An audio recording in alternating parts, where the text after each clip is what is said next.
But तो ध्यान देना, जो हेरोडोटस है वो एक प्राचीन इतिहासकार थे। उन्हें इतिहास का जनक भी कहा जाता है। हेलो प्यारे बच्चों, उम्मीद करता हूँ आप सब ठीक हो और अपनी पढ़ाई पे ध्यान दे रहे हो। बच्चों, आज हम आ गए हैं एक नए टॉपिक के साथ और वो टॉपिक का नाम है लोकतंत्र। बच्चों, लोकतंत्र अर्थात डेमोक्रेसी। मैं ये टॉपिक आपको काफी कम शब्दों में और काफी सरल तरीके से समझाऊंगा। आइए हम जल्दी से बोर्ड पर चलते हैं। बच्चों, लोकतंत्र में सबसे पहले हम जानेंगे परिभाषा।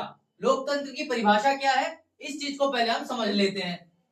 ऐसी शासन व्यवस्था जिसमें राज्य सत्ता किसी एक व्यक्ति या कुछ व्यक्तियों में ना होकर संपूर्ण जनता में निहित होती है।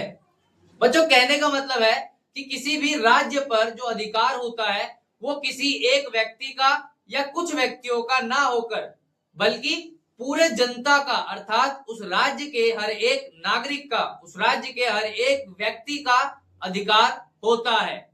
आगे हम समझेंगे लोकतंत्र के अर्थ को। बच्चों, लोकतंत्र का अर्थ, लोकतंत्र अर्थात डेमोक्रेसी। डेमोक्रेसी दो शब्दों के मेल से बना है और वो दो शब्द है हमारे डेमोस, क्राटिया। बच्चों ध्यान देना, डेमोस और क्राटिया जो शब्द है, इन दोनों के मेल से, इन दोनों को जोड़कर एक शब्द बना है डेमोक्रेसी। डेमोस का मतलब होता है जनता और क्राटिया का मतलब होता है बच्चों शासन। तो दोनों को जब हम मिलाते हैं तो बनता है जनता का शासन या जनता द्वारा शासन, जिसको हम डेमोक्रेसी कहते हैं। और डेमोक्रेसी का ही हिंदी अनुवाद हमारा होता है लोकतंत्र। आगे समझेंगे कि लोकतंत्र में जो शब्द निकला डेमोक्रेसी, वो किस से निकला है, किस शब्द से निकला है। बच्चों ध्यान देना, ग्रीक में डेमोस का अर्थ जनता और क्रेटिया का अर्थ शासन या शक्ति होता है।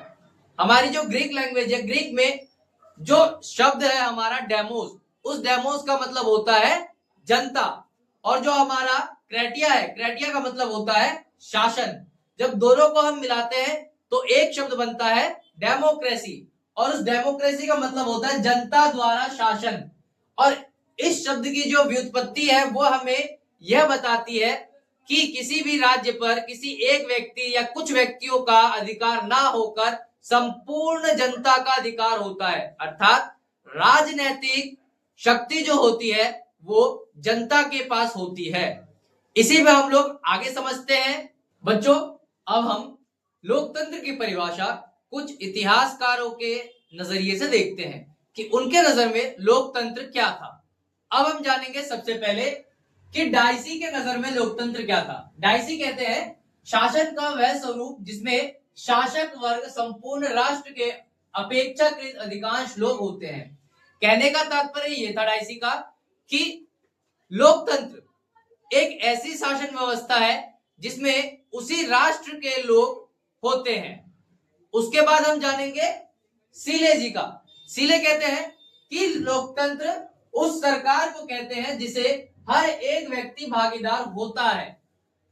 सीले कहते हैं कि लोकतंत्र में हर एक इंसान, मतलब किसी भी राष्ट्र का, किसी भी देश का, किसी भी राज्य का हर एक इंसान उसमें भाग ले, उसे हम लोकतंत्र कहते हैं।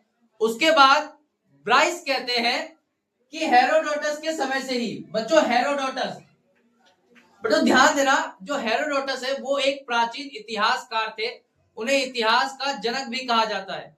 ठीक है, हेरोडोटस के समय से ही लोकतंत्र शब्द का प्रयोग ऐसी सरकार के लिए किया जाता रहा है जिसमें राज्य की शासन शक्ति किसी वर्ग के हाथों में ना होकर समाज के सभी सदस्यों के हाथों में निहित होती है। ब्राइस कहते हैं कि हेरोडोटस अर्थात जो इतिहास के जनक है, उनके समय से ही लोकतंत्र शब्द एक ऐसे सरकार के लिए इस्तेमाल हुआ है जिसमें कोई वर्ग शासन नहीं करता बल्कि संपूर्ण जनता उसमें भाग लेती है, शासन करती है। इसके बाद हम आ जाते हैं अब्राहम लिंकन जी पे। जो अब्राहम लिंकन थे वो कहते हैं लोकतंत्र जो है वो जनता के लिए और जनता के द्वारा शासन है। काफी कम शब्दों में इन्होंने अपनी बात को समझा दिया।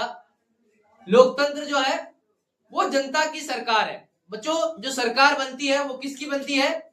हमारी बनती है, जनता की बनती है, पब्लिक के लिए बनती है। इसलिए ये कहते हैं वह जनता की सरकार है। इसके बाद वह कहते हैं वह जनता के लिए है। लोकतंत्र में जो फैसले होते हैं, जो कामकाज होते हैं, वो किसके लिए होते हैं? जनता के लिए होते हैं। इसीलिए ये कहते हैं कि यह जनता के लिए सरकार है और जनता के द्वारा। और लोकतंत्र को बनाता कौन है? आम पब्लिक, आम जनता। इसलिए ये कहते हैं कि लोकतंत्र जो है वो जनता के द्वारा बनती है। इन तीनों को मिला के हम कहते हैं कि लोकतंत्र जनता की, जनता के लिए और जनता के द्वारा है। उम्मीद करता हूं आपको इतना समझ आया होगा। बच्चों कमेंट करके बताइए आपको सबसे अच्छी परिभाषा इन चारों में से किसकी लगी।